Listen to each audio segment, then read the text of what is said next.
अभी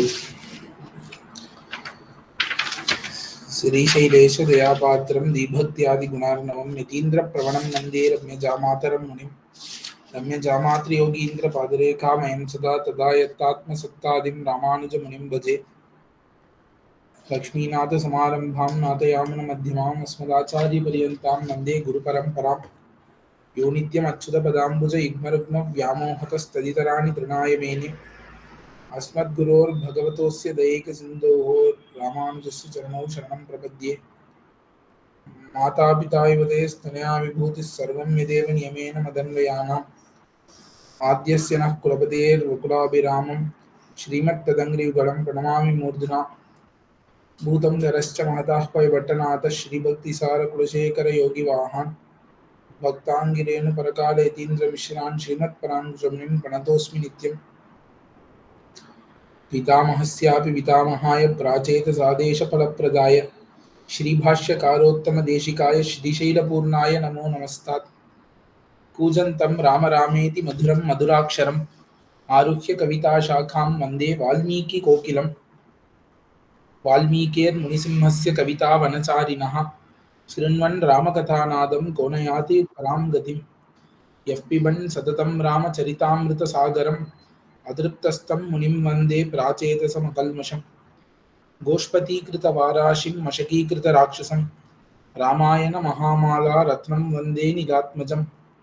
अञ्जनानन्दनं वीरं जानकी शोकनाशनं कपीशमक्षहन्तारं वन्दे लङ्काभयङ्करम्। मनोजवं मारुततुल्यवेगं जितेन्द्रियं बुद्धिमतां वरिष्ठं वातात्मजं वानरयूतमुख्यं श्रीरामदूतं शिरसा नमामि। उल्लङ्घ्य सिन्धोः सलिलं सलीलं यशोकवह्निं जनकात्मजायाः आदाय तेनैव ददाह लङ्कां नमामि तं प्राञ्जलिराञ्जनेयम्। आञ्जनेयमतिपाटलाननं काञ्चनाद्रिकमनीयविग्रहं पारिजाततरुमूलवासिनं भावयामि पवमाननन्दनं। यत्र यत्र रघुनाथकीर्तनं तत्र तत्र कृतमस्तकाञ्जलिं बाष्पवारि परिपूर्णलोचनं मारुतिं नमत राक्षसान्तकम्। वेदवेद्ये परे पुंसी जाते दशरथात्मजे वेदः प्राचेतसादासीत् साक्षात् रामायणात्मना। तदुपगतसमाससन्धियोगं सममधुरोपनतार्थवाक्यबद्धं रघुवरचरितं मुनिप्रणीतं दशशिरसश्च वधं निशामयध्वम्। श्रीराघवं दशरथात्मजमप्रमेयं सीतापतिं रघुकुलान्वयरत्नदीपम् आजानुबाहुमरविन्ददलायताक्षं रामं निशाचरविनाशकरं नमामि। वैदेही सहितं सुरद्रुमतले हैमे महामण्डपे मध्ये पुष्पकमासने मणिमये वीरासने सुस्थितम्। अग्रे वाचयति प्रभञ्जनसुते तत्त्वं मुनिभ्यः परं व्याख्यान्तं भरतादिभिः परिवृतं रामं भजे श्यामलम्।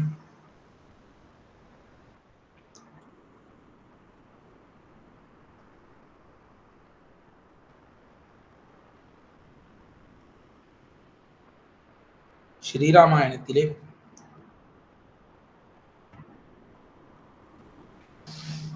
சுந்தரகாண்டம் முடிந்தது. ஸ்ரீ சுந்தரகாண்டத்திலே பிராட்டியினுடைய வைபவம் தான் பெரும்பாலும் பறக்க பேசப்பட்டது. ராமபிரான் அப்படிங்கிறவர் கடைசியில தான் வந்தார். இந்த சுந்தரகாண்டம் முழுக்க பிராட்டி வைபவம், சீதா பிராட்டியினுடைய வைபவத்தை நமக்கு எடுத்து கூறினது. அது மட்டும் இல்லாது ஆச்சாரியனாக இருக்கக்கூடிய ஹனுமான் என்கிற திருவடியின் வைபவத்தை நமக்கு இந்த சுந்தரகாண்டம் விரித்து கூறினது. இந்த சுந்தரகாண்டத்தை ஒவ்வொரு ஸ்லோகமாக நாம் அனுபவித்துக் கொண்டு வந்தோம். இந்த சுந்தரகாண்டம் எங்க முடிகிறதுன்னா, ராமரிடத்திலே ஹனுமார் வந்து சீதையை கண்டேன் சீதையைன்னு சொல்லுகிற வரை முடிகிறது. 68 சர்க்கங்கள்ல சுந்தரகாண்டம் முழுக்கவும் நாம் அனுபவித்திருந்தோம். இனிமேல் யுத்த காண்டம் அனுபவிக்க வேண்டும். ஸ்ரீராமாயணத்திலே பாலகாண்டம் தொடங்கி பாலகாண்டம், அயோத்தியா காண்டம். அதற்கு பிறகு நாம் ஆரம்பித்தது ஆரண்ய காண்டத்திலிருந்து. ஆரண்ய காண்டம் என்ன, கிஷ்கிந்தா காண்டம் என்ன, அதற்கு மேலே சுந்தர காண்டம் என்னன்னு 3 காண்டங்கள் முழுக்க நாம் ஒவ்வொரு ஸ்லோகமாக பார்த்து முடித்திருக்கிறோம். ராமாயணம் பாட்டியே கேயேச்ச மதுரம் அப்படின்னு சொல்லப்படுகிறது. அப்படின்னா என்ன? இதை பாடும் பொழுது, படிக்கும் பொழுதெல்லாம் மதுரமா இருக்காது. ஸ்ரீராமாயண அர்த்தம் புரிந்து கொண்டு அதற்கு மேல அது நல்ல கதை, நன்னா எழுதியிருக்கார் வால்மீகி அப்படின்னு புரிஞ்சுண்டுதான் அது மதுரமாக இருக்கணும்னு அவசியம் இல்லை. அந்த ஸ்லோகங்களை படிக்கும் பொழுதே அது காதுக்கு இனிமையாக இருக்கக்கூடியது. அந்த வகையிலே அந்த ஸ்லோகங்களையும் சேர்த்து கேட்டுக்கொண்டு ஒவ்வொரு ஸ்லோகமாக இந்த ராமாயணம் ஒவ்வொரு ஸ்லோகமும் வாசிப்பதற்கு பலன்கள்னு பார்த்தா எவ்வளவோ உண்டு. இவ்வளவுன்னு கிடையாது, சுந்தரகாண்டத்துக்கே அவ்வளவு பலன்கள் உண்டு. சுந்தரகாண்ட பாராயணம்னு பிரசித்தம். ஸ்ரீராமாயண பாராயணம் இன்னும் ரொம்ப சுப்பிரசித்தம். ஒவ்வொரு கோவில்களிலும் ஒவ்வொரு கிரகங்களிலும் ஸ்ரீராமாயணம்ங்கிறது மங்களமாக பாராயணம் பண்ணப்படுகிறது. ஸ்ரீராமாயணம்ங்கிறது அவ்வளவு மங்களம், அவ்வளவு நன்மையை தரக்கூடியது. ஸ்ரீராமாயண பாராயணம் எல்லா இடத்திலும் வைக்கப்படுகிறது. ஒரு கோவில்ல இப்போ ஒரு சம்பிரோக்ஷணம்னு நடக்கிறது, பெருசா 5 நாட்கள் பெருசா சம்பிரோக்ஷணம் நடக்கிறதுன்னா அந்த இடத்துல வேத பாராயணங்கள், வேதங்கள்லாம் முழுக்க வாசிப்பா. அதே மாதிரி ஸ்ரீராமாயணம், விஷ்ணு புராணம், பாகவதம் இதெல்லாமும் வாசிப்பதுண்டு. அதுல ஸ்ரீராமாயணம் கண்டிப்பா உண்டு. இப்ப ஸ்ரீராமாயண ஸ்லோகங்கள் வேதத்துக்கு சமமாக, வேதத்தின் அவதாரங்களாக நாம் பார்க்கிறோம். இப்போ ஒவ்வொரு இடத்திலும் சம்பிரோக்ஷணம் முதலான ஸ்தலங்களில் என்ன, இப்போ பிரம்மோத்சவம்லாம் கோவில்ல நடக்கிறதுனா அங்க இருக்கக்கூடிய பெருமாளுக்கு நாம் இந்த ஸ்ரீராமாயணத்தை படித்து ஒரு ஆனந்தத்தை ஏற்படுத்துகிறோம். அந்த எம்பெருமானுக்கு ஒரு சந்தோஷத்தை ஏற்படுத்துகிறோம். அவன் நமக்கு அருள் புரிகிறான். எவ்வளவோ நன்மைகள், எண்ணில் அடங்காத நன்மைகள் சொல்லப்பட்டிருக்கிறது இந்த ஸ்ரீராமாயண பாராயணத்துக்கு. சரி, நன்மைகள்லாம் எனக்கு வேண்டாம், நான் இன்னும் ஒரு காரியத்துக்காக பாராயணம் அல்ல, எனக்கு குழந்தை வேணும், செல்வம் வேணும், குட்டி வேணும்னு நான் பாராயணம் அல்ல அப்படி நாம் நினைத்து கொண்டால் கூட ராமாயணத்தை பாராயணம் பண்ணுதல் அதை தவிர வேறு பிரயோஜனமே வேண்டாம். அதுவே பரம பிரயோஜனம். எதற்காக ராமாயணம் பாராயணம் பண்ற அப்படின்னு கேட்டா, ராமாயண பாராயணம் பண்றது எதற்காகன்னு கேட்பாளா? ஒருத்தன் நன்னா லட்டு சாப்பிட்றான், கையில லட்டு வச்சுட்டு கடிச்சுண்டு நன்னா சுவையா அப்படியே அந்த முகத்துல அந்த ஸ்வீட்டோட ரசம்லாம் தெரியறபடிக்கு அப்படி ஆனந்தமா உச்சு கொட்டிண்டு நன்னா ருசிச்சு சாப்பிட்றான். அவன்கிட்ட போய் எதற்காக லட்டு சாப்பிட்ற அப்படின்னு கேட்பாளான்னு யாராவது? அவன் முகத்தை பார்த்தாலே தெரிஞ்சிடும் அவனுக்கு அவ லட்டுன்னா அவ்வளவு பிடிச்சிருக்கு, அந்த இனிமைக்காக அவன் கடித்து ருசித்து சாப்பிட்டு இருக்காங்கிறது எல்லாருக்கும் தெரிஞ்சிடும். இந்த மாதிரி இந்த ராமாயணம் படிக்கிறவர்களிடம் எதற்காக படிக்கிறீர்கள் அப்படின்னு கேட்க வேண்டாம். ராமாயணம் படிக்கிறவர்களுக்கு அவ்வளவு ஆனந்தமாக இருக்கும். அதுவும் சம்ஸ்கிருதம் அறிந்து நல்ல அந்த ராமாயணத்தின் ஸ்லோகத்தை படிச்சாலே அதனுடைய அர்த்தம்லாம் தெரியும்படிக்கு நல்ல சம்ஸ்கிருதத்தை படித்து நீங்கள் படித்தீர்களாகி, உண்மையா சொல்றேன், அதை விட ஒரு பெரிய ஆனந்தம் இந்த உலகத்துல எதுவுமே கிடையாது.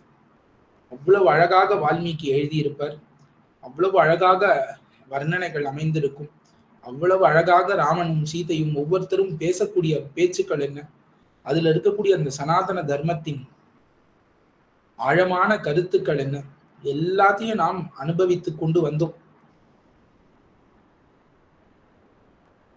இது ஒரு குருமுகமாக ராமாயணத்தை நாம் நேரிலே கேட்க வேண்டும். ஒரு குருமுகமாக கண்டிப்பாக நாம் அமர்ந்து கொண்டு ராமாயணம் முழுக்க, அதனுடைய தாத்பரியம் முழுக்க நாம் அறிந்து கொள்ள வேண்டும். தற்காலத்துல காலம் மாறிடுது. காலத்து மீது குற்றமா, நம் மீது குற்றமா, இல்ல நாம் செய்த துர்பாகியமா தௌர்பாகியமா என்னன்னு தெரியல.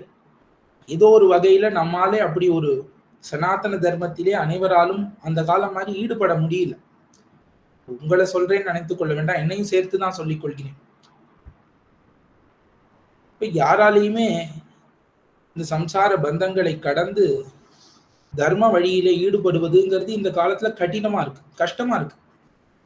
அது மட்டும் இல்லாமல் நாம் ஒரு அரசுன்னு ஒண்ணு இருக்கு. அந்த அரசுக்கு பரதந்திரர்களாக, அதுக்கு கட்டுப்பட்டவர்களாக இருக்கிறோம்.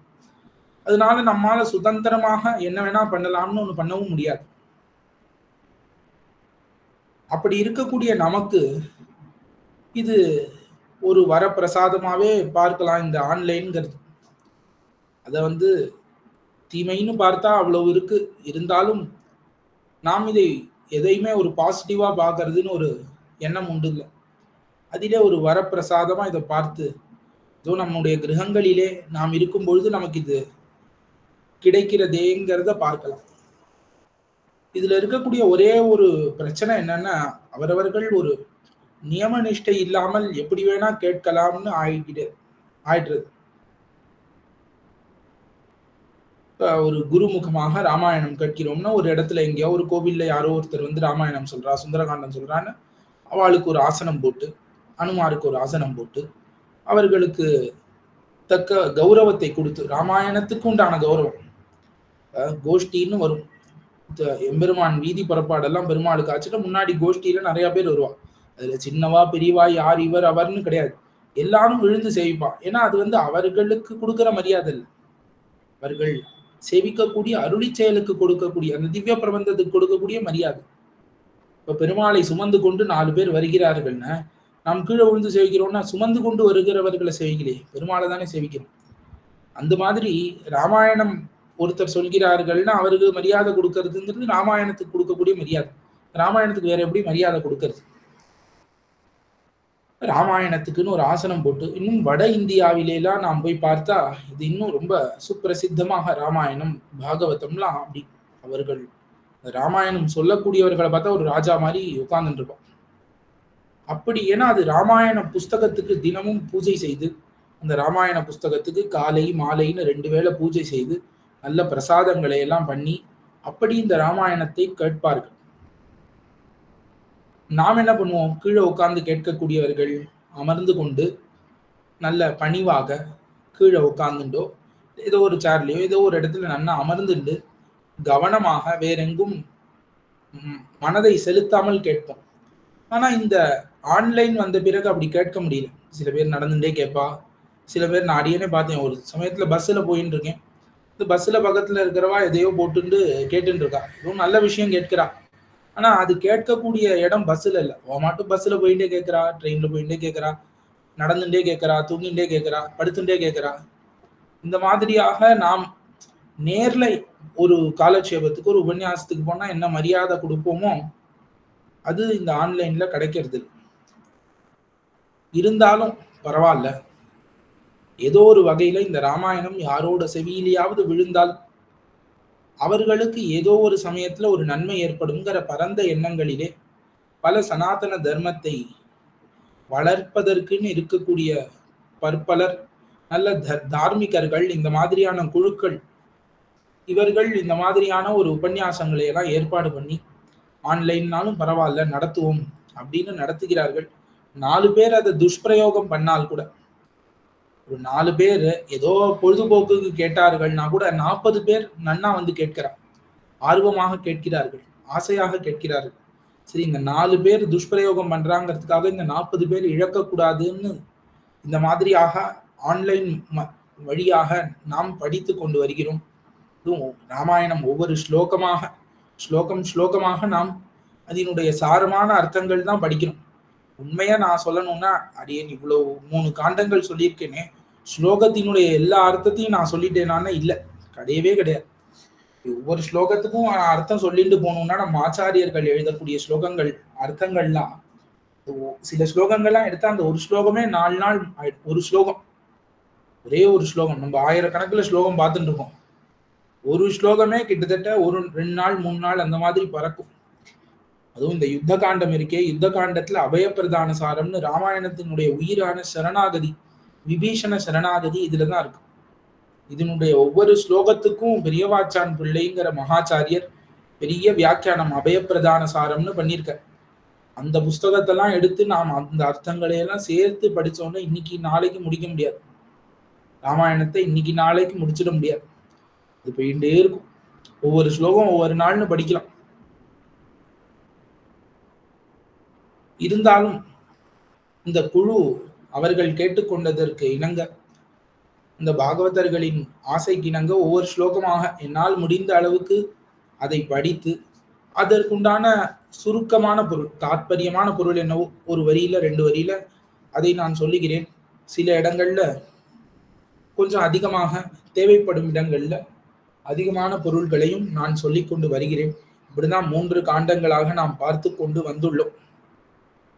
அதே மாதிரிதான் யுத்த காண்டத்தையும் பார்க்க போகிறோம். இந்த ராமபிரானின் அனுகிரகம் நமக்கு எப்பொழுதும் நிலைக்க வேண்டும். இந்த ராமாயணம் சீக்கிரம் பூர்த்தியாகி ராம பட்டாபிஷேகம் நன்கு நடக்க வேண்டும் என்பது அனைவருக்கும் உண்டான ஆசை. அனைவரும் அவரவர்கள் கிரகங்களில் இருந்து ராமபிரானிடத்திலே அதை நாம் பிரார்த்தித்துக் கொள்வோம்.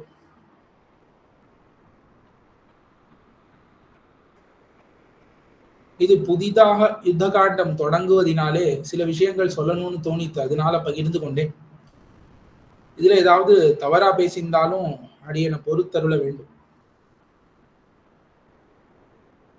இந்த யுத்த காண்டம் அதை பத்தி கொஞ்சம் பார்த்துவிட்டு நாம் யுத்த காண்டத்துக்குள்ள போலாம். சுந்தரகாண்டத்திலே ஆச்சாரிய கிருத்தியம், அதாவது ஹனுமான்கிற ஆச்சாரியன் சீதைங்கிற ஜீவாத்மாவையும் ராமன்கிற பரமாத்மாவையும் சேர்த்து வைக்கிறான் அப்படின்னு பார்த்தோம். ஆரம்பத்துல பார்த்தோம் முதல் ஸ்லோகத்தினுடைய அர்த்தம். அது ஞாபகம் இருந்தால் நல்லது. அந்த முதல் ஸ்லோகத்திலே வால்மீகி அதை காண்பித்தார். என்ன காண்பித்தார்? ஹனுமான்கிறவர் என்ன பண்ணுகிறார்? ஹனுமான்கிற ஆச்சாரியன் ஞானம் அனுஷ்டானம், ஞானம்னு ஒரு சிறகு, அனுஷ்டானம்னு ஒரு சிறகு. ஆச்சாரியனுக்கு 2 சிறகு வேண்டும். ஒரு சிறகுனா இருக்கிற பட்சினால பறக்க முடியாது. பறவைக்கு 2 சிறகு இருந்தால்தான் பறக்க முடியும். இந்த மாதிரி சிலவுக்கு ஞானம் மட்டும் இருக்கு, அதற்கு ஏத்த நடத்தை அனுஷ்டானம் இல்லை என்றால் அவர்களாலே பறக்க முடியாது. இப்ப ஞானமும் அறிவும் வேண்டும், அதற்கு தக்கபடி நாம் நடந்தும் கொள்ள வேண்டும். அப்படிப்பட்ட ஒரு ஆச்சாரியனை என்ன பண்ணுகிறான்? ஜீவாத்மாவை சேர்த்து வைப்பதற்கு புறப்படுகிறான்னு அனுமார் கடலை கடப்பதற்கு புறப்பட்ட அந்த ஸ்லோகத்திலே உள்ள அர்த்தமாக நாம் பார்த்தோம். இப்ப அனுமார் அவரோட வேலையை முடித்து விட்டார். யுத்த காண்டத்திலே யாரோட பெருமை சொல்லப்படுகிறதுன்னா பெருமாள் ராமபிரானினுடைய பெருமை. உபாயம், உபாய வைபவம்னு சொல்லுவார்கள் சம்பிரதாயத்துல. இப்ப நம்மை மோட்சத்துக்கு அழைத்து செல்லக்கூடியவன் யாருன்னா பகவான், அவன் ஒருவன் தான். நாயமாத்மா பிரவச்சனேன லப்யா ந மேதையா ந பகுனா ஸ்ருதேன யமை வைஷ விருணுதே தேன லப்யா தஸ்யைஷ ஆத்மா விருணுதே தனும் ஸ்வாம்னு வேதங்கள் சொல்கிறது. இது வேத வாக்கியம். வேதங்கள் எவ்வளவோ சொல்லித்து பக்தி பண்ணணும், நாம சங்கீர்த்தனம், உங்க எல்லாருக்குமே தெரியுமே. நீங்கள் எல்லாரும் இந்த குழு மூலமாக ரொம்ப சிறப்பா நிறைய பண்றீங்க. வேதங்கள் என்ன சொல்லித்து? நீங்க என்ன வேணா பண்ணுவோம், உங்களால பகவானை அடையவே முடியாதுன்றது. நாயமாத்மா பிரவச்சனே நலப்யா. அதுல முதல் இடி யாருக்குன்னா என் தலையில. நாயமாத்மா பிரவச்சனே நல, பிரவச்சனம் பண்ணுவதனால இந்த ஆத்மாவை, அதாவது பரமாத்மாவை அடைய முடியாதுண்டு. இப்ப நாம் மேதையா நபகுனா ஸ்ருதேன, நிறைய நேரம் நீங்க உட்காந்து கேட்கிறீங்களே அதனால அடைய முடியுமா? அதனாலையும் முடியாது, எதுனாலையும் முடியாது. இப்ப நாம் என்ன பண்றோம்? நாம சங்கீர்த்தனம் பண்ணா பகவான் கிடைச்சிடுவான். நாம் கோவிலுக்கு ஏதாவது பூஜைகளுக்கு உதவினால் பகவான் கிடைச்சிடுவான். இது பண்ணா கிடைப்பான், அது பண்ணா கிடைப்பான்னு பலது உண்டு. வாஸ்தவம்னா இல்லைன்னு சொல்லல. ஆனா உண்மையில பார்த்தா இது பண்ணதுக்கு, இப்ப பிசினஸ்ன்னு இருக்கு, நம்ம கிட்ட ஒரு 10 கோடி இருக்கு, ஒரு இடம் வாங்குறோம்னா 10 கோடிக்கு அந்த இடத்துக்கும் சமமா போயிடும். 10 கோடி அங்க போறது, இடம் நம்ம கிட்ட வருது. அந்த மாதிரி நம்ம 10 ரூபா கோவில்ல கொடுக்குறோன்னு பெருமாள் 10 நிமிஷம் நம்மளை பார்ப்பாரு. அந்த மாதிரி ஏதாவது உண்டான்னு? நாம் 1 கோடி ரூபா பகவானுக்கு கொடுத்தோம்னா பகவான் நமக்கு அதுக்கேத்த அனுகிரகத்தை பண்ணுவாருன்னு ஏதாவது உண்டான்னு? நாம் பகவான் நாமாவை எப்பொழுதும், நாமத்தை எப்பொழுதும் சொல்லிட்டே இருக்கோம், நான் இது வரைக்கும் 1,00,00,000 தடவை ராமநாமம் எழுதியிருக்கேங்கிறதுனால பகவான் 1,00,00,000 தடவை உனக்கு அனுகிரகம் பண்ணுவார்னு ஏதாவது உண்டான்னு? இங்க பிசினஸ் டீலிங்கிறது கிடையாது. ஆகையாலே என்ன சொல்கிறது வேதம்னா, பகவான் யாரை வரிக்கிறான், சனாதன தர்மத்தினுடைய அடிப்படை கோட்பாடு, பகவான் யாரை வரிக்கிறான், இவனை நான் கை கொள்ள வேண்டும், இவனை நான் ஸ்வீகாரம் பண்றேன், இவனை நான் மோட்சத்துக்கு அழைத்து கொண்டு போகிறேன், இவனுக்கு நான் அனுகிரகம் புரிகிறேன்னு பகவான் நினைக்க வேண்டும். அவன் நினைக்காத வரைக்கும் எதுவும் பண்ண முடியாது. நிரந்தரம் நினைப்பதாக நீ நினைக்க வேண்டுமென்ன திருமழிசை ஆழ்வார். நான் நிரந்தரம் நினைக்கணும்னா அதற்கு நீ நினைக்கணும். பகவானே நீ என்ன பண்ணணும், நான் பக்தி பண்ணணும்னா கூட இவன் பக்தி பண்ணட்டும்னு பகவான் நினைச்சாதான் பக்தி பண்ண முடியும். நம்ம கோயிலுக்கு 1000 தடவை போலாம், ஆனா பகவான் இவன் கோயிலுக்கு வரணும்னு நினைச்சாதான் நம்மளால கோயிலுக்கே போக முடியும். ஒரு கோயில் போறோம், இந்த கோவில்ல தரையை போட்டா சாத்திட்டா, கதவு சாத்திட்டா, நான் ரொம்ப தூரத்துல இருந்து வரேன், பகவான் இன்னைக்கே சேவிச்சா ஆக வேண்டும்னு இன்னைக்கு நிறைய பேர் அடம் பிடிக்கிறார்கள். நாம் கோவில்ல பாக்குறோம், அடியன் ஸ்ரீரங்கத்துல இருக்கிறதுனால இங்க நிறைய பார்க்கிறேன். நான் வெளியூர்ல இருந்து வரேன், வெளிநாட்டுல இருந்து வரேன், இன்னைக்கு நான் வரேன், இன்னைக்கு நான் இப்பவே பார்க்கணும், கஷ்டப்பட்டு வந்துட்டேன், நான் எப்படி பெருமாளை பார்க்காம போறது? இப்ப நீங்க வரலாம், எங்க இருந்து வேணா யார் வேணா வரலாம், பகவான் உங்களை பார்க்கணும்னு அவன் இன்னைக்கு நினைக்கல, அவ்வளவுதான். பகவான் உங்களை பார்க்கணும்னு நினைச்சிட்டான்னா அவன் எப்படி வேணா கூட்டின்னு போவான். டிக்கெட் இருக்கே, ரூபாய் கொடுத்தா பகவான் பார்க்கணும்னு நினைப்பானா? அப்படின்னு இல்லை. இந்த 100 ரூபாய் சம்பாதிக்க வைக்கணுமே உங்களை, அது அந்த பகவான் தான் செய்யணும். எப்படிப்பட்ட பேரா இருந்தாலும் இது ஒரு நல்ல எண்ணம் சனாதன தர்மத்துல எல்லாருக்கும் உண்டு. இல்லைன்னாலும் மனசுல விதைத்து கொள்ள வேண்டும். அவன் நினைக்காத வரை நம்மாலே அவனை குறித்து எந்த ஒரு செயலும் செய்ய முடியாது. அவன் திருநாமத்தை ஒரு தடவை நாம் உச்சரிக்கணும்னா அதற்கு சக்தி அவன் கொடுத்தது. அதுவும் அவனது இன்னருளேன்னு ஆழ்வார். இந்த நன்றியை என்னைக்கும் மறக்கவே கூடாது. பூனல் போடுவார்கள். நம்ம இந்த பிராமணர்கள் வீட்டில எல்லாம் பூனல் போடுவார்கள். இந்த பூனல் யஜ்ஞோபவீதம் போடும்பொழுது அது யார் பண்ணணும்னா ஆச்சாரியன் தான் பண்ணணும். தன்னுடைய தகப்பனாரே ஆச்சாரியனாக வைத்துக்கொண்டு, தன்னுடைய தந்தையே ஆச்சாரியனாக வைத்துக்கொண்டு அந்த பூனல்ங்கிறது நடக்கும். இப்ப என்ன ஆயிடுத்து, தந்தை பிள்ளைக்கு பூனலை போட்டு வச்சுட்டான். பூனலை போட்டு காயத்ரி மந்திரத்தை உபதேசிக்கிறான். உபதேசிச்சோடனே குரு தட்சணை கொடுக்கணுமே. இந்த பிள்ளை என்ன பண்றதுன்னு தெரியாது. இந்த பிள்ளை இப்பதான் 7 வயசு குழந்தை, அது என்ன போய் குரு தட்சணையை கொடுக்கும்? அதனால அந்த அப்பா சம்பாதிச்சு வச்ச ஒரு 100 ரூபாய் எடுத்து அதை தட்டுல வச்சு திருப்பி குரு தட்சணைன்னு அந்த அப்பாக்கே கொடுக்கும். இப்படி நடக்கும். அந்த மாதிரிதான் நாம் பகவானுக்கு கொடுக்கக்கூடிய சம்பாவனைகளோ, பகவானை குறிச்சு சொல்லக்கூடிய திருநாமங்களோ எது வேணா இருக்கட்டும். ஒரு திருவிளக்கு எரிக்கிறதுல இருந்து, நம்முடைய கிரகங்களிலே ஒரு திருவிளக்கு ஏற்றுவதிலிருந்து நாம் என்ன வேணா பண்ணுவதாக இருக்கட்டும், அவனுடைய பேரை ஒரு தடவை நாம் சொல்லுவதாக கூட இருக்கட்டும், அதுவும் கடைசியில என்ன ஆச்சு, இந்த மாதிரிதான் அவனோடதே எடுத்து அவன்கிட்ட கொடுக்கணும். அந்த எண்ணம் நமக்கு இல்லாத பொழுது எல்லாமே வேஸ்ட், எல்லாமே பிரயோஜனமற்றது. இப்ப நாம் பகவானுக்கு என்ன பண்ணாலும் எந்த எண்ணத்தோட பண்ண வேண்டும்? எந்த எண்ணம்? நாம் அவனுக்கு கொடுக்கிறோம்னு நினைக்க கூடாது. அவன் நம்மிடத்திலிருந்து வாங்கி கொள்ளுகிறான். அவனுக்கு வாங்கி கொள்ள தெரியும். அவன் 1000 பேர் இருக்கா, அதுல நம்மளை சூஸ் பண்ணியிருக்கான் அவன், அப்படிங்கிறத நினைச்சு சந்தோஷப்படும். அந்த எண்ணம் இருந்தால் பகவான் கண்டிப்பா அனுகிரகம் புரிவான். சரி, இந்த பிரகிருத்தத்துக்கு வரும். அப்ப எதுனாலையும் பெருமானை அடைய முடியாதுங்க. எப்படி அடையிறது? பகவானே வரிக்கணும்னா பகவான் யார வரிப்பான்? நீங்க இருக்கே, உங்கள்கிட்ட 10 ஒரு விஐபி டிக்கெட் இருக்கு, எதுக்கோ கோயிலுக்கோ ஏதோ படத்துக்கோ ஏதோ. இந்த 10 டிக்கெட்டை நீங்க கொடுக்கணும் 10 பேருக்கு. யாருக்கு கொடுப்பேன்? 10 டிக்கெட் வச்சுட்டு இருக்கேன். நீங்க ஒவ்வொருவரும் யோசித்து பாருங்க. 10 டிக்கெட் இருக்கு, யாருக்கு கொடுப்பேன்? உங்களுக்கு யாரை பிடிக்குமோ அவர்கிட்ட கொடுப்பேன். சரி, உங்களுக்கு யாரை பிடிக்கும்? யாருக்கு நம்மை ரொம்ப பிடிக்குமோ அவர்களை தான் நமக்கும் ரொம்ப பிடிக்கும். நம்மளை குறித்து யார் அதிகம் அன்பு வைத்து, இப்ப நமக்கு எல்லாருக்கும் அம்மாவை பிடிக்கும், தாயை பிடிக்கும். ஏன்? தாய்க்கு நம்மை ரொம்ப பிடிக்கும். அந்த மாதிரி நம்மிடத்திலே அன்பு கொண்டவர்கள் யார் இருக்கிறார்களோ அவர்களுக்கு தான் நம்மிடத்திலிருந்து அன்பு கிடைக்கும். அந்த மாதிரி பகவானும் பார்ப்பான், யாருக்கு கொடுக்கலாம் யாருக்கு கொடுக்கலான்னு. அப்படி பார்க்கும் பொழுது பகவானிடத்திலே யாருக்கு உண்மையான பக்தி இருக்கிறதோ அவர்களுக்கு பகவான் தன்னை கொடுக்கிறான். இப்ப பிசினஸ் மாதிரி கிடையாது. கடைசியில எங்க வந்து நிக்கிறது? பக்தி. பகவானிடத்திலே உண்மையான பக்தி வேணும்.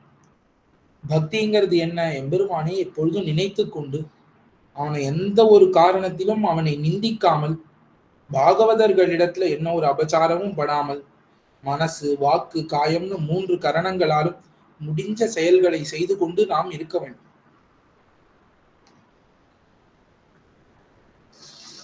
இப்படி இந்த பகவான் தானே வந்து நம்மை கை கொள்வான். இப்படி இருந்தா இப்ப பகவானிடத்திலே நாம் சரணாகதியை அடைய வேண்டும் அப்படிங்கிற இந்த உயர்ந்த தத்துவத்தை தான் இந்த ராமாயணம்ங்கிற மகா சாஸ்திரமானது எடுத்து கூறுகிறது. இந்த ராமாயணமும் வேதம், வேதமாகிற இந்த ராமாயணம் அந்த உயர்ந்த எண்ணங்களை நமக்கு விதைப்பதற்காக வந்தது. இப்படி எம்பெருமான் இருக்கிறானே, பகவான் ஒருவன், அவன் நினைச்சாதான் நமக்கு கிடைக்கும் அப்படிங்கிற அந்த அவனுடைய வைபவம், அவன்தான் நமக்கு கொடுக்கக்கூடியவன். நாம் பண்ணக்கூடிய எந்த ஒரு செயலும் கடைசியில ஆகாது. நாம் பண்ணக்கூடிய எந்த ஒரு செயலுமே கடைசியில நமக்கு இந்த நான் இது பண்ணேன், நான் அர்ச்சனை பண்ணேன் அதனால எனக்கு கிடைச்சது, நான் வந்து பிரசாதம் பண்ணேன் அதனால இது கிடைச்சது. இந்த பிரசாதம் பண்றது அர்ச்சனை பண்றதெல்லாம் உங்களோட பக்தியை வெளிக்காட்டுற ஒரு வழி, அவ்வளவுதான். பகவான் கொடுத்தான், பகவத் அனுகிரகம் அப்படின்னு தான் நாம் வாயை திறந்து சொல்லணும். நமக்கு 1 கோடி ரூபாய் இன்னைக்கு நாம் சம்பாதித்தாலும் அது பகவத் அனுகிரகம், பகவத் பிரசாதம். அது பகவான் வந்து நம்ம கிட்ட கொடுத்து வச்சிருக்கான். அவன் திருப்பி எப்ப வேணா எடுத்துப்பான், அது அவனுடையது. இப்ப பேங்க்ல எல்லாம் நம்ம பணம் போட்டு வைக்கிறோம், அதை அவன் என்ன பண்றான், வட்டி கூட்டு பெருசாக்கி திருப்பி நமக்கே கொடுக்குறான். இந்த மாதிரி பகவத் பிரசாதம்னு நம்முடைய பணம் காசு சொத்து எல்லாத்தையும் நினைத்து கொண்டு அவனுக்கே நாம் திருப்பி சமர்ப்பிக்க வேண்டும்.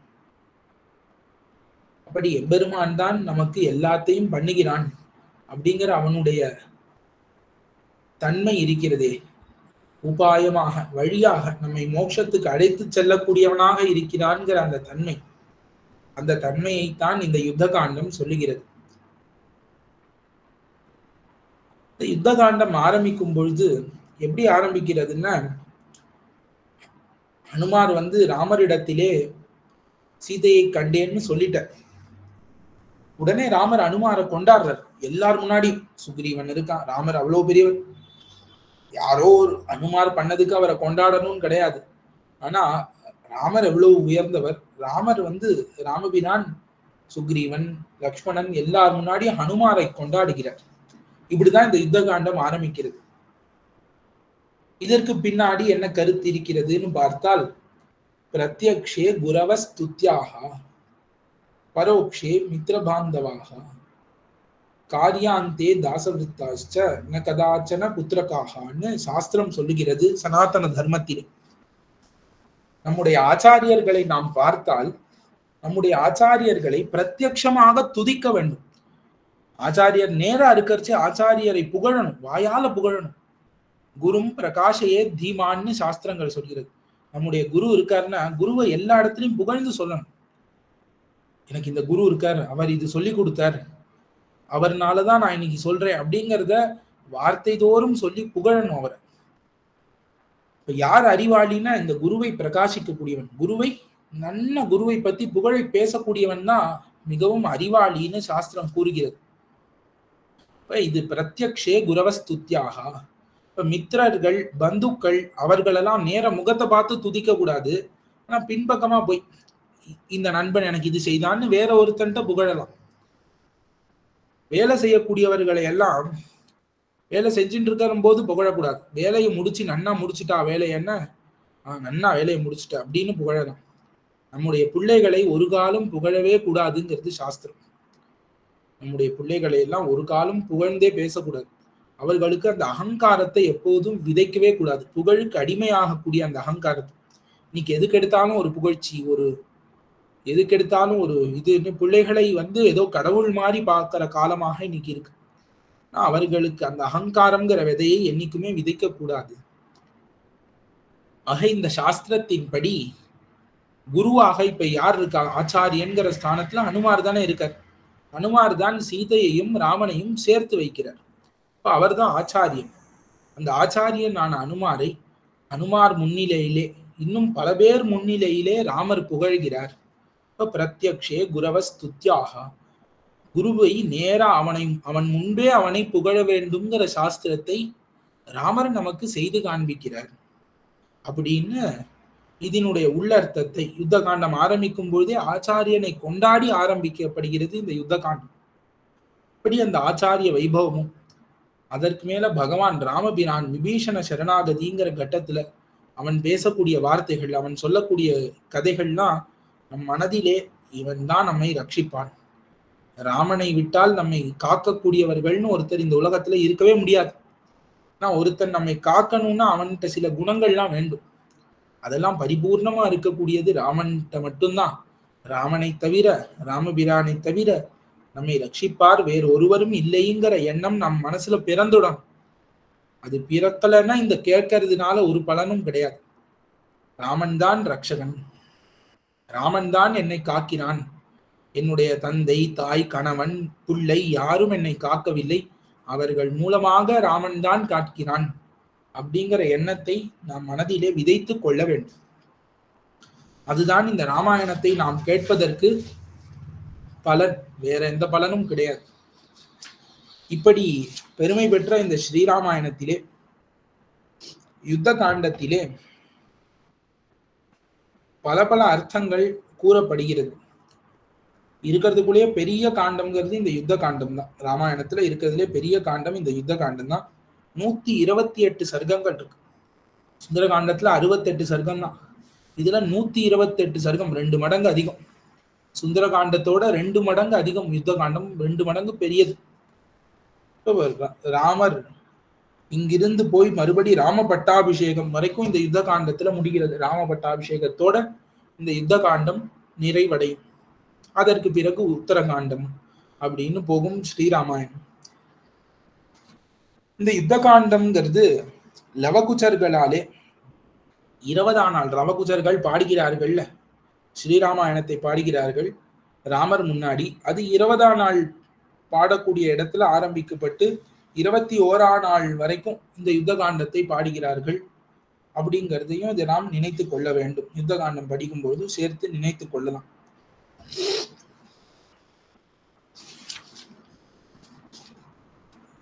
சரி, யுத்த காண்டம் இதை பத்தி கொஞ்சம் தெரிந்து கொண்டோம். யுத்த காண்டத்துல தாத்பரியமா என்ன சொல்கிறார், சரணாகதி வைபவம்ங்கிறத தெரிந்து கொண்டோம். ஸ்ரீராமாயணத்தை எப்படி கேட்க வேண்டும், பயபக்தியோடு கேட்க வேண்டும்ங்கிறதையும் மனதிலே பதித்து கொண்டோம். நம்முடைய ஆச்சாரியர்களை நமக்கு ஆச்சாரியன்னா ஏதோ நமக்கு ஸ்கூல்ல இருக்கிற டீச்சர் அதெல்லாம் நினைச்சு கொள்ள வேண்டாம், அவள்லாம் கிடையாது. ஆச்சாரியன்கிறவன் நம்மையும் பகவானையும் சேர்த்து வைக்கக்கூடியவன். நமக்கு பகவானை குறித்த விஷயங்களை சொல்லக்கூடியவர்கள் தான் ஆச்சாரியர்கள். நிறைய பேர் இருக்கலாம் ஆச்சாரியர்கள். ஒருத்தர் பஞ்சசம்ஸ்காரம் பண்ணலாம், ஒருத்தர் நிறைய நல்ல விஷயங்களை நமக்கு போதிக்கலாம், ஒருத்தர் காலட்சேபங்களை எல்லாம் சொல்லலாம். அந்த மாதிரி ஆச்சாரியர்களை நீங்கள் எல்லா இடத்திலும் பிரகாசப்படுத்த வேண்டும். உங்கள் ஆச்சாரியர்களை அதையும் நாம் தெரிந்து கொண்டோம். இப்பொழுது இதிலே பிரதம சர்க்கத்திலே, முதல் சர்க்கத்திலே அனுமாரை எப்படி ராமபிரான் கொண்டாடுகிறான்கிறத நாம் இன்று அனுபவிக்க தொடங்கலாம். ஸ்ரீராமாயணம் யுத்த காண்டம் முதல் சர்க்கம். ஸ்ருத்வா ஹனுமதோ வாக்கியம் யதாவது அபிபாஷிதம் ராம பிரீத்தி சமாயுக்தா வாக்கியம் உத்தரம் அப்ரவீத். ஹனுமான் சொல்லக்கூடிய வார்த்தையை கேட்டு ராமபிரான் ரொம்ப பிரீத்தி சமாயுக்தா, ரொம்ப பிரீத்தனாக, ரொம்ப மகிழ்ந்து பதில் சொல்லுகிறான். கிருதம் ஹனுமதா காரியம் சுமஹத் புவி துஷ்கரம் மனசாபிய தன்யேன ந சக்யம் தரணீதலே. ஹனுமான் ஒரு காரியத்தை செய்தான். எப்படிப்பட்ட காரியம்? மஹத்து சுமஹத்து துஷ்கரம் மனசாபிய தன்யேன ந சக்யம் தரணீதலே. இப்ப 4 வகையா அதை புகழற. முதல்ல சொல்றார் மகத்து காரியம், பெரிய காரியம். இந்த கடலை தாண்டி லங்கைக்குள்ள போறதுங்கிறது ரொம்ப பெரிய காரியம். சரி, இதை கூட யாராவது செஞ்சுடுவா, கருடன் கிருடன் செஞ்சுடலாம், காத்து கூட போயிடும் உள்ள. சுமகத்து, ரொம்ப பெருசு. அது வெறும்னா பெரிதுன்னு சொல்லக்கூடாது, ரொம்ப பெருசுன்னு சொல்லுவோம்ல ஒரு ஆச்சரியத்துல. அது இன்னது இவ்வளவு பெரிதுன்னு நம்மளால நினைக்க முடியாத அளவுக்கு ரொம்ப பெரிய காரியம் அனுமான் செய்தது. சுமகத் காரியம் அப்படின்னு கொண்டாடுறார். அது மட்டுமா, இந்த உலகத்துல துர்லபம் துஷ்கரம்னு 2 சொல்ற, யாராலையுமே செய்ய முடியாது. சரி, லங்கைக்குள்ள கூட யாராவது போயிடலாம், கொசு எறும்பு போகும். லங்கைக்குள்ள போய் சீதையை பார்ப்பதுன்னு நடக்குமா? லங்கைக்குள்ள போய் சீதையை பார்த்து ராவணனை பார்த்து லங்கையையே எரிச்சிட்டார். இது யாராலையாவது முடியுமா? இப்ப முதல்ல லங்கைக்குள்ள போனார், 2வது சீதையை பார்த்தார், 3வது லங்கையையே எரித்தார். இப்ப இது ஒவ்வொன்றுத்துக்கு மேல ஒவ்வொன்னு இன்னும் கடினம் கூடிக்கொண்டே போகிறது. அதனால பெரிய காரியம், ரொம்ப பெரிய காரியம், யாராலையுமே செய்ய முடியாத காரியம் லங்கையை எரிச்சது. இதோட நின்னா பரவாயில்ல, லங்கையை எரிச்சதுக்கு அப்புறம் ராவணன்டேந்து தப்பிக்க முடியுமோ? லங்கையை எரிச்சுட்டு ராவணன்டேந்து ஒருத்தன் தப்பிப்பான்னு உண்டு. சூரியன் சந்திரனே பயந்துன்னு இருக்கா. அப்படிப்பட்ட ஒரு காரியம் ராமர் சொல்றார், வேற ஒருவரால மனசால கூட நினைச்சே பார்க்க முடியாது. சில பேர், நான் இருக்கேன், ஊசி இருக்கு, ஊசி மேல யானை நிக்கிறது, யானைக்கு மேல ஒரு மலை நிக்கிறது, இதெல்லாம் யோசிச்சு பார்க்கலாம், நல்லா இருக்கும். ஊசி மேல யானை நிக்காது. ஆனா சும்மா நம்ம யோசிப்போமே அப்படின்னு இமேஜினேஷன் பண்ணலாம், என்ன வேண்டாம். அந்த மாதிரி கூட ராவணன்ட்ட போயிட்டு மீண்டு வருதுங்கிறத யோசிச்சு கூட பார்க்க முடியாது. ராவணன் மனசாப்பி தன்யேன நசக்கியம் தரணி தலே, மனசால கூட செய்ய முடியாது இன்னொருத்தரால, உடம்பால போய் செய்ய வேண்டாம். நான் போனேன், சீதையை பார்த்தேன், ராவணனை எதிர்த்தேன், லங்கையை எரிச்சேன், மறுபடி வந்தேங்கிறத இந்த ராவணன்ட்ட இருக்கிற பயத்தினால தேவர்களுக்கு கூட மனசால கூட அவ அப்படி ஒண்ணு யோசிக்க மாட்டான். அப்படி மற்றவர்களாலே மனதினால் கூட சிந்திக்க முடியாத ஒரு காரியத்தை, மனதினால் கூட செய்து முடிக்க முடியாத ஒரு காரியத்தை ஹனுமார் செய்தார் அப்படின்னு கொண்டாடுறார் ராமர். எப்படி ஒரு காரியத்தை செய்திருக்காருன்னு. இப்ப 4 விஷயங்கள்: லங்கைக்குள்ள போறது, லங்கையிலே சீதையை பார்ப்பது, ராவணனை பார்த்து லங்கையை எரிப்பது, அதற்கு பிறகு லங்கையிலிருந்து மீண்டு வருவது. லங்கையிலிருந்து தப்பித்து மீண்டு வருவதுங்கிறது எல்லாத்த காட்டிலும் பெருசு. அது யாராலையும் நினைச்சு கூட பார்க்க முடியாது. காத்து கூட லங்கையில இருந்து தப்பித்து வர முடியாது. இப்படிப்பட்ட காரியம் அனுமாராலே செய்யப்பட்டதுன்னு அந்த அனைத்து வானரங்கள் முன்னிலையிலும் அனுமாரை புகழ்கிறார் ராமபிரான். நஹிதம் பரிபஷ்யாமி யஸ்தரேத மகோததிம் அந்யத்ர கருடாத்வாயோர் அந்யத்ர ச ஹனுமதா. இப்ப இந்த சாகரத்தை கடக்கக்கூடியவன் ஒண்ணு கருடனாக இருக்கணும், இல்ல வாயு பகவானாக இருக்கணும், அதுவும் இல்லைன்னா ஹனுமானாக இருக்கணும். வேற ஒருத்தரால முடியாது. தேவதானவ யக்ஷானாம் கந்தர்வோரக ரக்ஷசாம் அப்ரகிருஷ்யாம் புரீம் லங்காம் ராவணேன சுரக்ஷிதாம் பிரவிஷ்ட சத்வமாஸ்ரித்ய ஸ்வசன்கோ நாம நிஷ்கிரமேத். தேவர்கள், தானவர்கள், யக்ஷர்கள், கந்தவர்கள், நாகர்கள், ராட்சசர்கள் கூட யாராலும் நெருங்க கூட முடியாது. லங்கைய நெருங்கவே முடியாது. லங்கை பக்கத்துல போனாதானே அப்புறம் நாம் அதற்குள்ள போறதை பத்தி யோசிக்கணும். ஏன், என்ன காரணம்? ராவணேன சுரக்ஷிதாம். ராவணன் அப்படி லங்கைய வச்சிருக்கான். ராவணன் லங்கைக்கு வைத்த காவல் அவ்வளவு பலமா ஆய்ந்தது. அதை தான் தன்னுடைய வீரத்தினாலே ஹனுமார் உள்ள புகுந்தார். பரவாயில்ல, எல்லாரும் உள்ள போலாம். இப்ப நானும் நீங்களும் கூட உள்ள போலாம். உள்ள போனா உயிரோட வெளில வரணுமே. ஸ்வசன்கோ நாம நிஷ்கிரமேத். மூச்சு விட்டுண்டு யாராலையும் வெளில வர முடியாதான். உள்ள போலாம், எல்லாரும் உள்ள போயிடுவா. உயிரோடு யார் வெளில வருவா? அனுமாரை தவிர வேற யார் வருவா? கோ விஷேத் சுதுராகர்ஷாம் ராட்சசைஸ்ச சுரக்ஷிதாம் யோ வீரிய பல சம்பன்னோ ந சமஸ்யாத் ஹனுமதஹ. யாரால இப்படி லங்கைக்குள்ள போயிட்டு வெளில வர முடியும்? இப்படி ஒரு பலமும் வீரியமும் மிக்கவன் அனுமாருக்கு ஒத்தவன் இந்த உலகத்திலே கிடையாது. பிருத்ய காரியம் ஹனுமதா சுக்ரீவஸ்ய கிருதம் மகது ஏவம் விதாய ஸ்வபலம் சதிருஷம் விக்ரமஸ்ய ச. இப்படி சுக்ரீவனுக்கு பிருத்திய காரியம் அடிமை செய்ய வேண்டும், சுக்ரீவனுக்கு கீழே நாம் வாழ வேண்டும்னு அனுமான் நினைத்தான். அதை இந்த மாதிரியாக செய்து முடித்தார். யோகி பிருத்யோ நியுக்தன் பர்த்ரா கர்மணி துஷ்கரே குறியாத் தது அனுராகேன தமாஹு புருஷோத்தமம். இப்ப சுவாமி இருக்கான், அவனுக்கு ஒரு வேலை ஆள் இருக்கான்னு இவன்கிட்ட சொன்னா வேலை முடிஞ்சிடும். வேற எதுவுமே அவன் அதை பத்தியே யோசிக்க வேண்டாம். எப்படி வேலை முடியும்னா நம்ம ஒண்ணு சொல்லியிருப்போம், அவன் ஒண்ணு செஞ்சு முடிச்சிருப்பான்ங்கிறது கிடையாது. சுவாமிக்கு எப்படி பிடிக்குமோ அப்படி பார்த்து பார்த்து செய்யக்கூடியவன் யார் இருக்கானோ அவனைத்தான் புருஷோத்தமன் இந்த உலகத்துல கொண்டாடுறான். ஹனுமார் தான் உண்மையில புருஷோத்தமன் இந்த உலகத்திலே. நியுக்தோ யஹ் பரம் காரியம் ந குர்யான் நிருபதே பிரியம் பிருத்யோ யுக்த சமர்த்தஸ்ச தமாஹுர் மத்யமம் நரம். யார் ஒருவர் ஒரு காரியத்தை செய்யின்னு சுவாமி சொல்கிறான், ஆனா அவன் அந்த வேலையாள் அதை செய்யாமல் இருக்கிறானோ, ஆனா அவனுக்கு ஒரு சாமர்த்தியமும் இருக்கு, ஆனா அவன் மத்தியமன்னு சொல்லப்படுகிறான். நியுக்தோ நிருபதேர் காரியம் ந குர்யாத் யஸ் சமாஹிதஹ பிருத்யோ யுக்த சமர்த்தஸ்ச தமாஹு புருஷாதமம். இப்ப நன்மை ஒரு காரியம் முடிஞ்சுடுத்து, ஆனா நன்மை விளையலன்னா மத்தியமன், ஒரு காரியமே முடியலன்னா அவன் புருஷாதமன், அதமன்னா தாழ்ந்த புருஷன்னு சொல்லப்படுறது.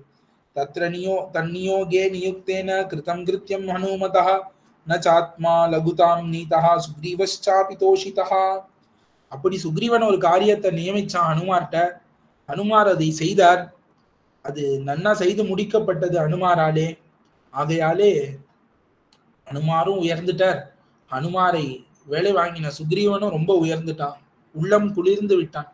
அஹம் ச ரகுவம்சஸ்ச லக்ஷ்மணஸ்ச மகாபலஹ வைதேஹ்யா தர்ஷனேனாத்ய தர்மதః பரிரக்ஷிதாஹ. அழகா சொல்றாரு ஹனுமார். ஏதோ சீதையை பார்த்துட்டு வந்தார்னு நினைக்க வேண்டாம். அஹம் ச ந ஜீவேயம் க்ஷணமபீன்னர் ராமர். அந்த சீதையை விட்டு ஒரு நொடி பிரியாத நான் காக்கப்பட்டேன். சீதையை விட்டு ஒரு நொடி பிரியாத நான் ஹனுமாராலே இப்போது காக்கப்பட்டேன். நான் இருக்கிறதுனால அந்த பரதன், ரகுவம்சத்திலே இருக்கக்கூடிய அந்த பரதன் காக்கப்பட்டான், லக்ஷ்மணன் காக்கப்பட்டான். அப்ப கடைசியில ரகுவம்சமே, ராமன் இல்லைன்னா ரகுவம்சமே கிடையாது. வைதேகியை போய் ஹனுமார் பார்த்துட்டு வந்ததுனால யாரெல்லாம் நன்மை அடைந்தார்கள்னா ரகுவம்சமே நன்மை அடைந்தது. ரகுவம்சமே ஹனுமாருக்கு அடிமைப்பட்டது, கடமைப்பட்டது. இதம் து மம தீனஸ்ய மனோபூய பிரகர்ஷதி எதிஹாஸ்ய பிரியாக்கியாதுர் ந குர்ம சதிருஷம் பிரியம். பெருமாள் ஏங்குறார். பெருமாள் எப்படிப்பட்டவர் பாருங்கோ. பெருமாள் தான் ஹனுமாருக்குள்ள அந்தராத்மாவும் இருக்கார். ராமபிரான் தான் ஹனுமாருக்கும் சக்தியை கொடுக்கிறார். ராமபிரான் தான் வாயுவுக்கும் அந்தராத்மாவா இருக்கார். எல்லாருக்கும் கடைசியில அந்தராத்மாவாக இருந்து சக்தியை கொடுத்து நடத்தக்கூடியவன் பரபிரம்மமான ராமபிரான் தான். இருந்தாலும் அவனுக்காகன்னு ஒரு இந்த காரியத்தை ஹனுமான் செய்த உடனே ராமர் எப்படி பேசுறார், நான் பாரு ஒன்னும் இல்லாதவனா இருக்கு. ராமர் சொல்ற வார்த்தை, என்கிட்ட எதுவுமே இல்லையே, ஹனுமார் எனக்கு இவ்வளவு பெரிய உதவியை செய்திருக்கார், அப்படி ஹனுமாருக்கு திருப்பி செய்யறதுக்குன்னு என்கிட்ட எதுவுமே இல்லையேன்னு வருத்தப்படுறார் ராமர். ராமர் இப்படி எல்லாருக்கும் ஒரு பூ கொடுத்தா கூட தான் இப்படி வருத்தப்படுவார். ராமர் ஒரு புஷ்பத்தை கொடுத்தாலும் இவ்வளவு வருத்தப்படுவார். பெருமாளுடைய சுபாவம் அப்படி. ஸ்ரீ புருஷோத்தமம்னு க்ஷேத்திரம், பூரி ஜெகநாதம்னு இன்னைக்கு பிரசித்தமாக இருக்கக்கூடிய க்ஷேத்திரம் புருஷோத்தம புரின்னு அதற்கு பேரு. அங்க இருக்கக்கூடிய புருஷோத்தமம் உடையான்னு ஜெகநாத பெருமாள். அந்த காலத்துல என்ன ஆயிடுத்து, அரசகுமாரர்கள்லாம் அங்க அந்த எம்பெருமான சேவிக்க வந்தா. அந்த எம்பெருமானுக்கு செண்பக பூன்னா ரொம்ப பிடிக்குமா. ஜெகநாதனுக்கு செண்பகம்னா ரொம்ப பிடிக்குமா. உடனே அரசகுமாரர்கள் 2 பேர் வந்தா, 2 அரசகுமாரர்கள் 2 பேரும் பார்க்கிறா, கடையெல்லாம் தேடி பார்த்தா ஒரே ஒரு செண்பக பூ தான் இருக்கு. இதை யார் வாங்குறதுன்னு அவர்களுக்குள்ள போட்டி. ஏன் போட்டின்னா, ஜெகநாதனுக்கு நான் கைங்கரியம் பண்ணணும், ஜெகநாதனுக்கு நான் ஏதாவது சமர்ப்பிக்கணும்னு ஆசை. அதுல மாத்தி மாத்தி நான் உனக்கு 100 ரூபா தரேங்கிறான், அவன் 1000 ரூபா தரேங்கிறான். இந்த மாதிரி மாத்தி மாத்தி அவ்வளவு நிறைய பொற்காசுகளை அள்ளி கொடுத்து ஒருத்தன் வாங்கிட்டான். ஒரே ஒரு செண்பகப்பூ, அதுக்கு எவ்வளவு விலை, எவ்வளோ ஆயிரக்கணக்கான பொற்காசுகள். அதை கொண்டு போய் அந்த ஒரு ராஜகுமாரன் யார் ஜெயிச்சானோ அந்த ஏலத்துல அவன் கொண்டு போய் பெருமாள் திருமுடியில வைத்து பூஜித்து விட்டு வருகிறான். ராத்திரி போய் தூங்கிட்டான். தூக்கத்துல அவன் கனவுல பெருமாள் வந்தார். பெருமாள் வந்து, அப்பா நீ ஒரு செண்பகப்பூ வச்சு அதோட பாரத்தை என்னால தாங்கவே முடியல, அதை எடுத்துரு, அவ்வளவு பாரமா இருக்கு, அந்த பாரத்தை என்னால வகிக்கவே முடியலன்னா. இப்போ ஒருத்தன் நமக்காக இவ்வளவு பண்ணான்னு அதை பாரமா நினைக்கக்கூடியவன், நமக்காக பண்ணானே, நமக்காக பண்ணியிருக்கானே. சின்னதா ஒரு பூ தான் வாங்கி வைத்தான், ஆனாலும் அது எம்பெருமானுக்கு அதனுடைய மூலத்தினுடைய பாரத்தினால அவ்வளவு பாரமாக இருந்ததுன்னு அழகா கதை சொல்லுவார்கள். அந்த மாதிரி இந்த ஹனுமார் பண்ண உதவிக்கு என்னால வெறும்னா எதுவுமே செய்ய முடியாததாக நான் இருக்கேன், அதனால நான் வருத்தப்படுறேங்கிற பெருமாள். ஆனா எதுவும் செய்யலையா பகவான்? செய்தான். ஏஷ சர்வஸ்வபூதஸ்து பரிஷ்வங்கோ ஹனுமதா மயா காலமிமம் பிராப்ய தத்தஸ்தஸ்ய மகாத்மனஹா. நான் இப்ப தரேன், என்ன தருதுன்னு தெரியல, தன்னுடைய திருமேனியையே கொடுத்த. இப்ப ராமபிரானுடைய திருமேனியை காட்டிலும் வேற ஏதாவது பெருசா உண்டான்னு? ராமபிரான் தான் அவன் திருமேனிய ராமாயணத்துல எவ்வளவு பேர் அனுபவிக்கிறான். ராட்சசர்கள் ஆரம்பித்து, சூர்பனகையில் ஆரம்பித்து, ரிஷிகள்ல ஆரம்பித்து, ராமன் திருமேனி அனுபவிக்காதவர்களே கிடையாது. அந்த அழகு பும்சாம் திருஷ்டி சித்தாபகாரினம்னு அந்த திருமேனி, ராமபிரானுடைய திவ்யமங்கள விக்கிரகம், அப்ராகிருதமான ஸ்வரூபம், அவன் கையும் வில்லுமாக நிற்கக்கூடிய நிலை என்ன, திருமேனியில வர்ணம் என்ன, அவனுடைய புஜங்கள் என்ன, தோள்கள் என்ன, திருமார்பு என்ன, இந்த மெல்லியதான இடை என்ன, கழுத்து சங்கு போன்ற கழுத்து என்ன, தீர்க்கமான கைகள் என்ன, கைகளிலே இருக்கக்கூடிய விரல்கள் என்ன, அதுல சந்திரன் போன்று இருக்கக்கூடிய நகங்கள் என்ன, எம்பெருமானுடைய திருத்துடைகள் என்ன, திருப்பாதங்கள், தேனே மலரும் திருப்பாதங்கள் என்ன, இது எல்லாத்தையும் நான் கொடுக்கிறேன் நான் ராமன். எப்பொழுதும் ஒருத்தருக்கு ஒண்ணு கொடுத்தா இதை இன்னும் நிறைய இவன் உள்ள வச்சிருக்கான், இவ்வளவுதான் கொடுத்தான் பாரு அப்படின்னு சொல்லக்கூடாது. இப்ப பகவான் இவ்வளவு பணம் கொடுத்தேன், உனக்கு நாட்டையே கொடுத்தேன், உனக்கு பரமபதத்தையே கொடுத்தேன்னு சொன்னா கூட இந்த ராமபிரானுடைய திருமேனியை எனக்கு கொடுக்கலையேன்னு மனசு ஏங்கும். ஆனா ராமபிரான் தன்னுடைய திருமேனிய ஒருத்தருக்கு கொடுத்துட்டான்னு இதுக்கு மேல எதுவும் வேண்டான்னு தோணிடுமா. அப்படி ஒரு சர்வஸ்வபூதஸ்து, சர்வஸ்வம் அப்படின்னா அனைத்து சொத்தும் இதுதான். சர்வஸ்வபூதா, எல்லாவற்றிலும் மேம்பட்டதான ஒரு உயர்ந்த, வரைக்கும் ராமன் யாருக்குமே கொடுத்தது இல்லை, சீதையோடுதுன்னு தனியா தேக்கி வைத்து கொண்டு இருக்கக்கூடியது. ராமனுடைய சர்வஸ்வம் அப்படின்னு என்ன, சொத்து, எல்லா சொத்தும் சேர்த்தா கூட இவ்வளவு போராது. அப்படி ஒரு பரிசில் ஹனுமாருக்கு கொடுத்தார். பரிஷ்வங்கோ ஹனுமதா, என்னன்னா ஆலிங்கனம். ஹனுமாரை தன்னுடைய திருமேனியோடு வைத்து ஆலிங்கனம் பண்ணிக்கொள்கிறேன்னு ஆசைப்பட்டார். வேற என்ன கொடுக்க முடியும்? இதை காட்டிலும் பெருசா நான் எதுவுமே கொடுக்கலையேன்னு பெருமாள் நினைத்து கொண்டிருக்கிறார். நான் உண்மையில பார்த்தா இதை விட பெருசா கொடுக்கறதுக்கு எதுவுமே கிடையாது. இந்த ராமனுடைய திருமேனியை காட்டிலும், அந்த திருமேனியால பண்ணிக்கக்கூடிய ஆலிங்கனத்தை காட்டிலும் பெருசா ராமன் என்ன கொடுத்துட முடியும்? மோட்சம் கொடுத்துட முடியுமான்னு? மோட்சத்துல கூட இது கிடைக்குமான்னு? இருக்கிறதுலயே பெரிதாக உன்னை ஹனுமாருக்கு கொடுக்க வேண்டும்னு கொடுத்தார். இத்யுக்த்வா பிரீத்தி ஹிருஷ்டாங்கோ ராமஸ்தம் பரிஷஸ்வஜே ஹனுமந்தம் மகாத்மானம் கிருதகாரியம் உபாகதம். இப்படி சொல்லிக்கொண்டே நான் தரேன்னு வாயால சொல்லி கொடுக்கறது எப்படி? ஒருத்தர் நாம் ஒருத்தர்கிட்ட போய் ஒரு ரூபா கேட்கிறோம்னா அப்படின்னு சொல்லிட்டு அப்படி எடுத்து தூக்கி வீசி எறிஞ்சா அது எப்படி இருக்கும்? நீ எனக்கு உதவி பண்ணியிருக்க, உனக்கு என்னால என்ன கொடுக்க முடியும்னு தெரியல, ஏதோ என்னால முடிந்ததை நான் கொடுக்கிறேன்னு வாயால புகழ்ந்து அவ கொடுத்தான்னு, அவ 1 ரூபா கொடுத்தா கூட மனசுல அவ்வளவு சந்தோஷம் இருக்கும்.